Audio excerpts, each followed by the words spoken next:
The Public Servants Association Union says Finance Minister Tito Mboweni's decision to freeze government workers' wages for the next 4 years is tantamount to war. Mboweni indicated in the mini-budget tabled on Wednesday that public sector workers would have to make the same salary-related sacrifices as those in the private sector. Now, the Public Servants Association has already filed a wage dispute at the Labour Court over government's backtracking on an agreement to raise wages. Let's unpack the story now. We're joined by spokesperson of the Public Servants Association, that's Reuben Maleka, who joins us via our Skype line in Pretoria. Reuben, good morning once again. Thanks so much for your time. I mean, one can understand the anger coming from your sector, given, among other things, that the reason why we're in this predicament, in a very large part, is due to state looting, but those who now need to pay the price are public sector workers.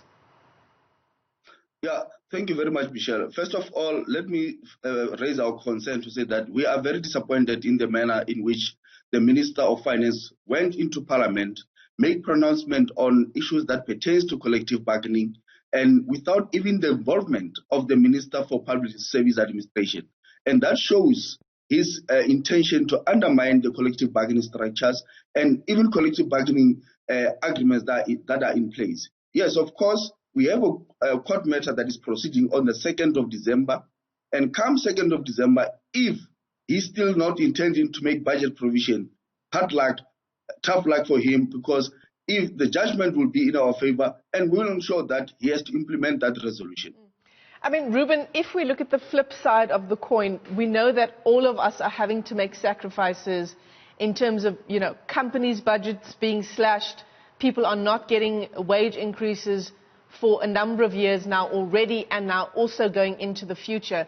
Is it not fair that, given the economic situation we are in as a country, that public sector workers also play ball? Look, it's also fair that when we enter into a resolution, into an agreement back in 2018, that at that time, because we believe that at the time we sacrificed to even get less because we knew that they had issues of budgets. Hence, we agreed to a lesser agreement, and which we believe that at the time it was budgeted for. So you can't have a budget and make a contract with someone else, and at the end of the day, you misspent money of the state, then you come and cry foul of saying we are not able to afford. It is their making to be where we are today, where they claim to be not be able to afford this resolution. So we are one of the unions that are saying that honor the agreement, we will table new demands. As of today, we are in the PCBC, then we can talk about your poverty. And that will be for the next financial year, which is 2021. Yeah. So Reuben, just give us a sense of where the sector is in terms of wage negotiations. Before this announcement by the Minister on Wednesday in Parliament, where was the sector in terms of how wages would progress in the public sector over the next period? Look, we have noted with disgrace that in fact, Treasury went out to even issue a directive that shows that the next 3 financial years there will not be any increase. And that also is one of the issues that make us to be very angry, because it shows lack of respect of collective bargaining structures. Because if they have got issues of budgets, they know that they need to come to the PSCBC. We need to discuss based on our demands. Then we need to reach consensus. But going up front to go and say that they can't afford it and they're even pronouncing 0% increase is just disrespectful to us as unions. Hence, we are very angry and we are going to make demands, and we'll know that if they don't meet our demands, we are going to shut down the public service. Reuben, the Public Service Association has said that this decision and announcement by the Minister in Parliament on Wednesday is tantamount to a declaration of war. What kind of action would you be looking at? Look, obviously, when we talk about declaration of war, is the attitude that has been displayed, and in the upfront declaration of saying there will not be increase in the public service. So that is a declaration of war. And we are saying if the plan is to not increase the salary adjustment for public service, you cannot go into Parliament and make that pronouncement.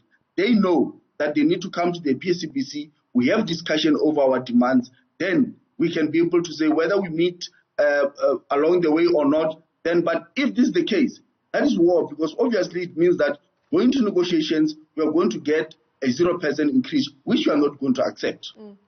So a lot of discussion here around, at the beginning of our conversation, we were talking about the role of corruption in the looting of state coffers, which has gotten us in a large part to the point we are at in our economy here in South Africa.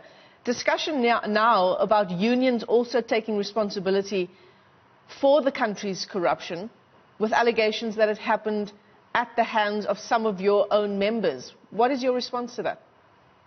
Look, if any of our members was involved in corruption, they must dance for that music. And anybody who is been looting this country, the hawks must be on that person. They must recoup that money.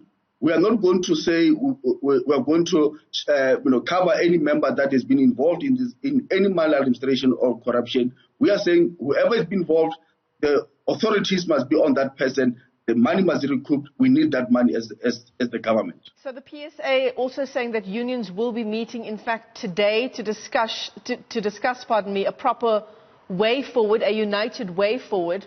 What kind of form will those discussions take? When will you have a better picture of the coming weeks?